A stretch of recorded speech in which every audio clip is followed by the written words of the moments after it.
What happens when the semiconductor industry reaches its physical limits? Well, with Moore's law slowing down, the demand for high-performance computing and AI is pushing chip design to a new era, one powered by multi-die architectures. And my guest today is going to demystify that world. He's from a company called Synopsys, a company at the heart of 95% of the world's advanced chip designs. And together, we'll explore how multi-die systems are reshaping the future of AI, HPC, and beyond.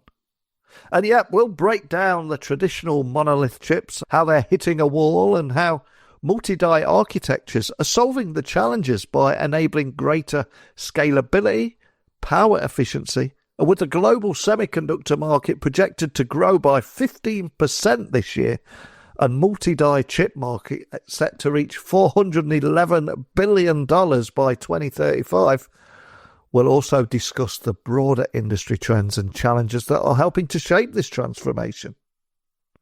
So, is the semiconductor industry on the cusp of a new revolution? And how could this shift impact everything from AI training to financial forecasting? Well, it's time to introduce you to today's guest.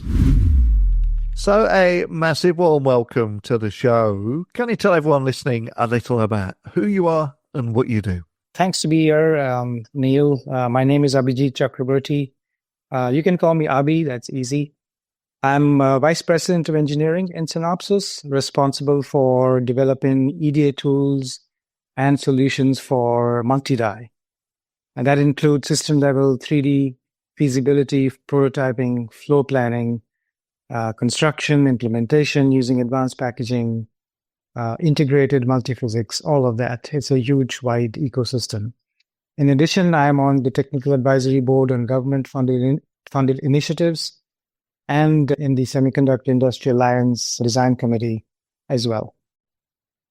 Well, thank you for taking the time to sit down with me today. And I know it's fairly early there in the US as well. And we've got a lot to talk about today, especially with Moore's law no longer scaling at the same place. One of the questions I'd love to ask you is, how are multi-die architectures transforming the semiconductor landscape right now, especially to meet these growing demands of AI and high-performance computing? We're seeing so many different releases almost on a weekly basis now. There's so much exciting things at CES. But what are you seeing here? Yes, indeed. High-performance computing, or HPC, and AI, they share a growing demand for computational power, as you know, and power efficiency. If you look at the AI workload, for training, for example, it involves processing a large amount of data. This requires hardware for matrix multiplication, tensor operations, real-time data processing, and machine learning algorithms. All of that very quickly requires your die size to exceed the reticle size limit, which is about 858 square millimeters. What that means is that you cannot manufacture a die with the size needed to support the functions of these HPC and AI applications. So inevitably, you have to break the problem up into portions or pieces. These are dies, and you have to connect these dies together.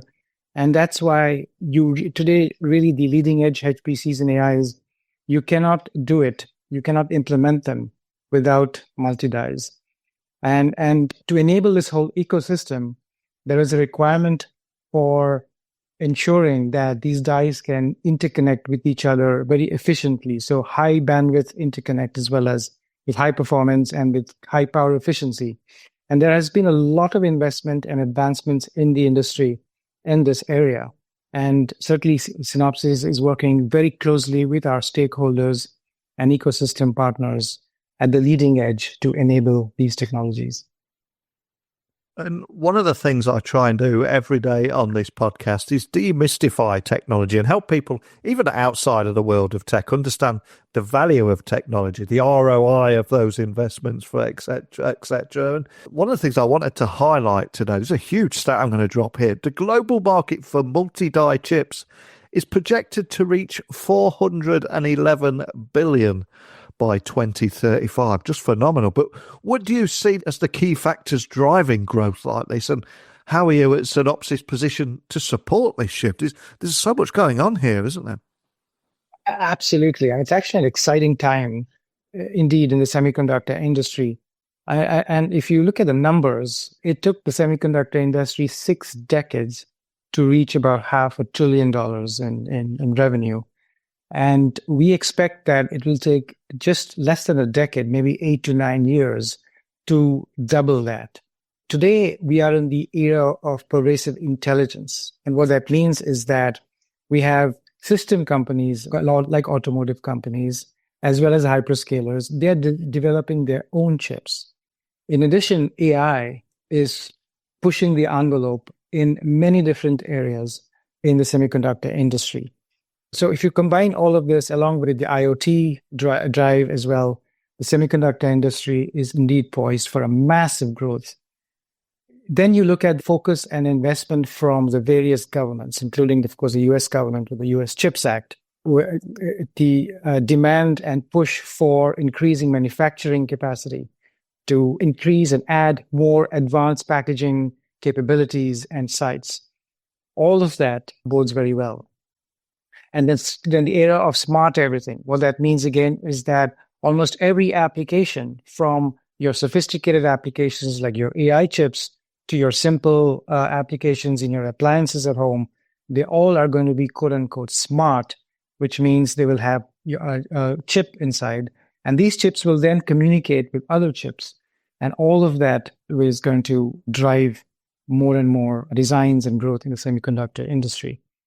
So indeed, the way we are, Synopsys is well positioned to not only support this demand and change, but also we are enabling a lot of these new technologies that will allow this massive growth. We talked about multi-die in the previous answer.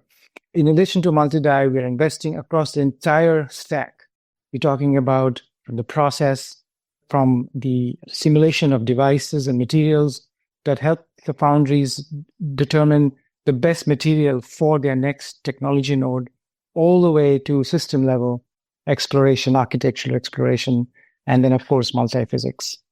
And I've also been reading standards like Universal Chiplet Interconnect Express, or UCIe, are also playing a critical role in simplifying chiplet integration. And again, for people outside of this space, just to demystify it a little, because whenever we start talking about acronyms and things, it can get quickly confusing. So can you tell me a bit more about Synopsys UCIe IP and how that is helping engineers design these high bandwidth, energy efficient systems with faster time to market? Because there's a lot of cool things happening there, but a lot of complex technologies behind it.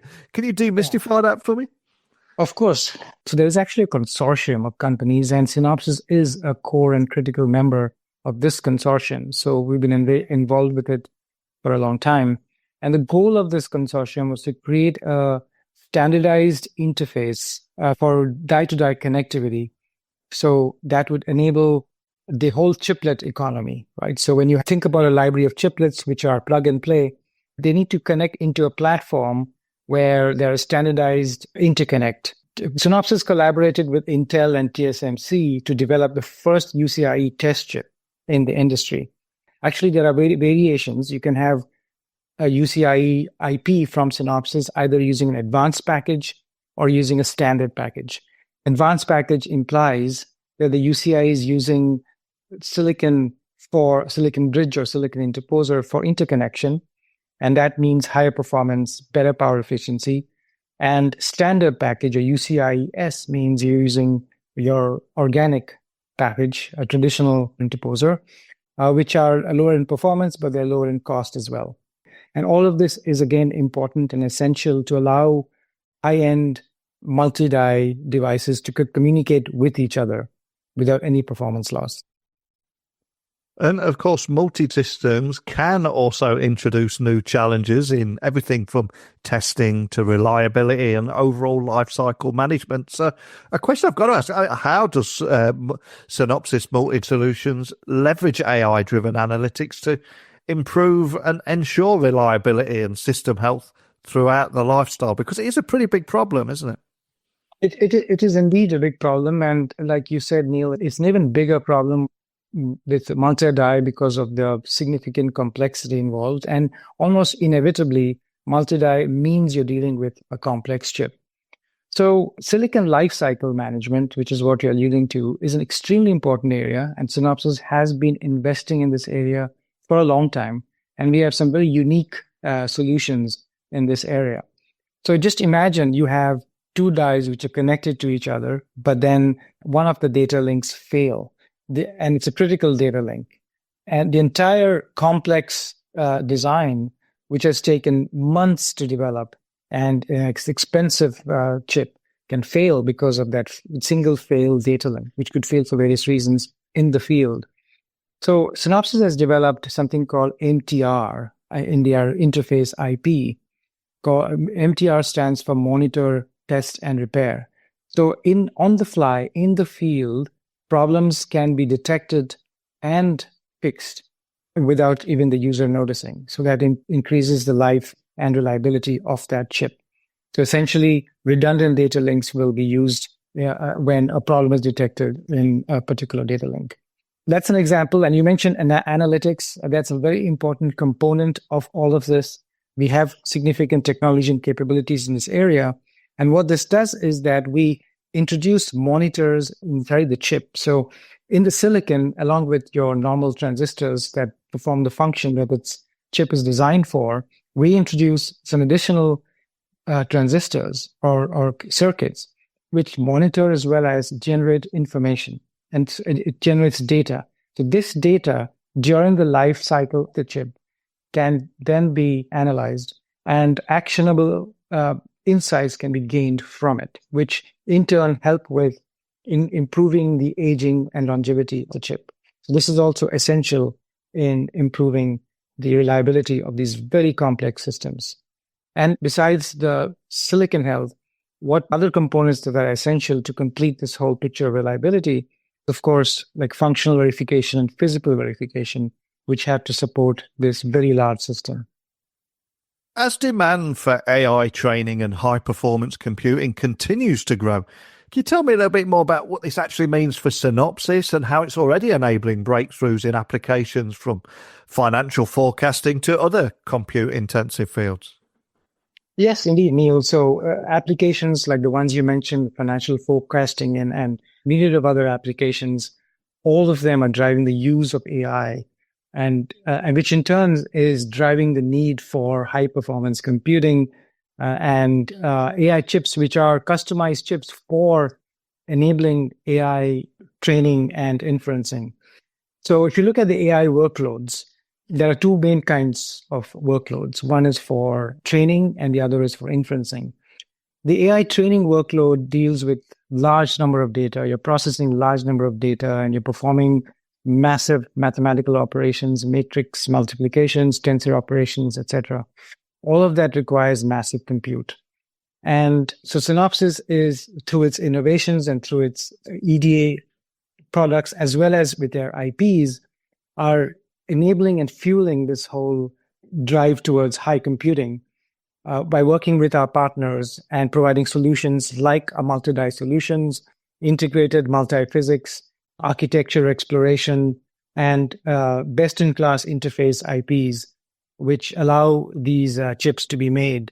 And it's not just enough to be made. You have to do feasibility analysis. You have to be able to connect with other parts of the ecosystem. All of that is extremely critical. In addition to that, if you look at other components that enable this, I mentioned advanced packaging in the past. That's very critical as well to enable developing and manufacturing these complex devices. And we are working very closely with foundries to test and enable these technologies as well.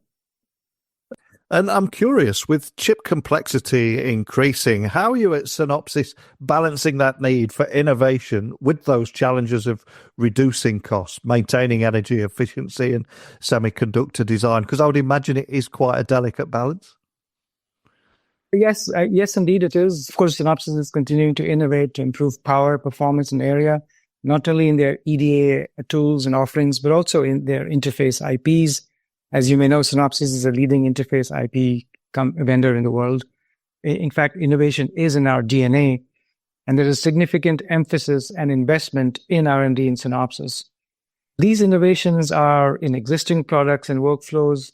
If you push the envelope in performance, you may be giving up power and energy, and all of that is important. It's very important to maintain and be aware of and be constrained by the energy profile, everything we're doing. We also have offerings in cloud for our customers to leverage the cloud efficiently as well, to leverage the vast compute available on the cloud. Our advancements made our cloud partners as well to introduce compute, which is power efficient, which we enable our customers to take advantage of. The continued innovation in space is important, and Synopsys is investing heavily in that area.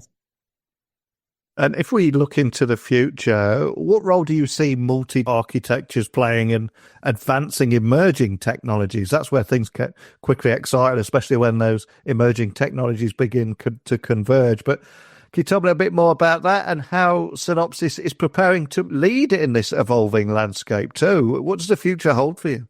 I mean, if you look at the innovations happening in these areas, the demand for higher computing power, higher power efficiency is what's fueling a lot of these requirements. So whether it's automotive or HPC, which is high performance computing, or AI, I mean, can still be considered an emerging technology. There is so much more that can be done. Co-packaged optics is another example of an emerging technology. And if you look at these emerging technologies, a common theme is that there is hyperconvergence of various domains, right? So, for example, with packaged optics, we're talking about packaging your traditional CMOS with photonic ICs or PICs onto a same single package. So that's referred to as heterogeneous integration.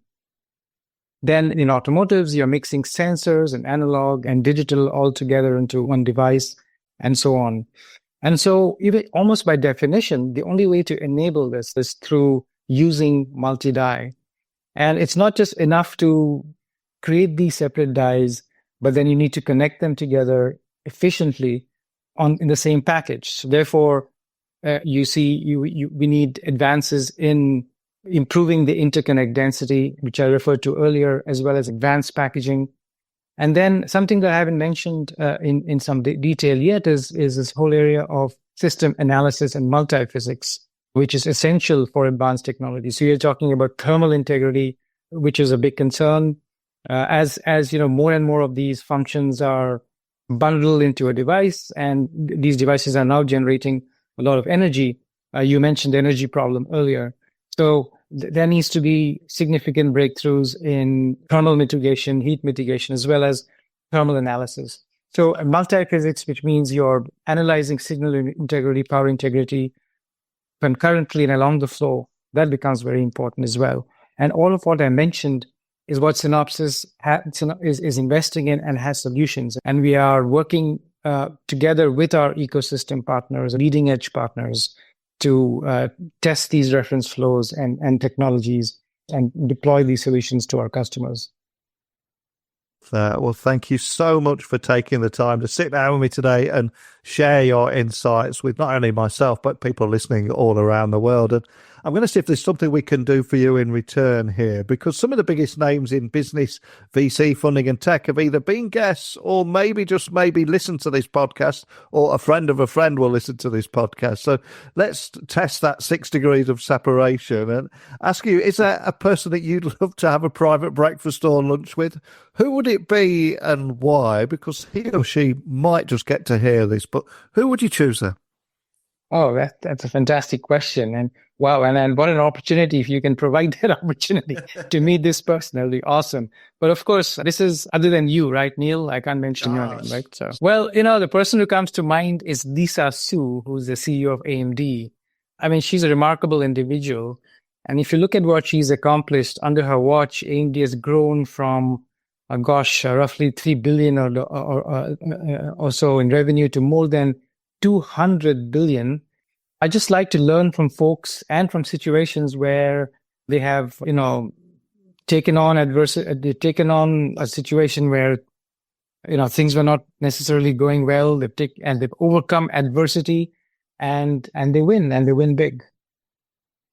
What a great choice there. Unfortunately, I've not spoken with Lisa, but I think it was in Seattle in October. I was at Lenovo Tech World, and I was about 20 feet away from her on stage. But hopefully somebody out there or somebody that knows Lisa will be able to make something happen there. And for anyone listening, just wanting to find out more information about you, the conversation we've had today around Synopsys, and maybe want to carry that conversation on, where would you like to point everyone listening to find out more about all things Synopsys? Yes, indeed. There's a wealth of information at our website. The URL is www.synopsys.com/multidie. So we covered so much there, from reshaping semiconductor architecture to ensuring reliability with advanced analytics and maximizing performance with these flexible multi-die integration. I love what you're doing at Synopsys here. I think you demystified it. You brought everything to life. Just thank you for taking the time to sit down with me today and share your insights. Of course, happy to do so. I think it's clear that the semiconductor industry is entering a new chapter. One where multi-die architectures are becoming the foundation for next-generation AI and high-performance computing. Whether it be Synopsys' role in developing UCIe standards to the breakthroughs in silicon lifecycle management and AI-driven analytics. I think it's evident that the future of computing will be built on scalability, flexibility, and unprecedented power efficiency. So with 50% of new HPC chip designs expected to be multi-die or 3D by the end of 2025, the question is your business and is your industry ready to adapt to this paradigm shift? And as AI becomes more integrated into chip design, will we see an acceleration of innovation that redefines what's possible in technology? Love to hear your thoughts on this one and where semiconductor innovation is heading, and any takeaways from you or anything that you think we missed from today's conversation. X, Instagram, LinkedIn, just at Neil C. Hughes. Nice and easy to find there. But it's time for me to pack my bags. Don't worry, I will be here tomorrow. I've got a guest lined up for you. But as I record this, it's time for me to prepare to fly to Silicon Valley. I've got a number of shows to do out there, so I'll be speaking to you then very soon. But as far as you're concerned, I'll be speaking with you as normal tomorrow morning. So I'll speak with you all then. Bye for now.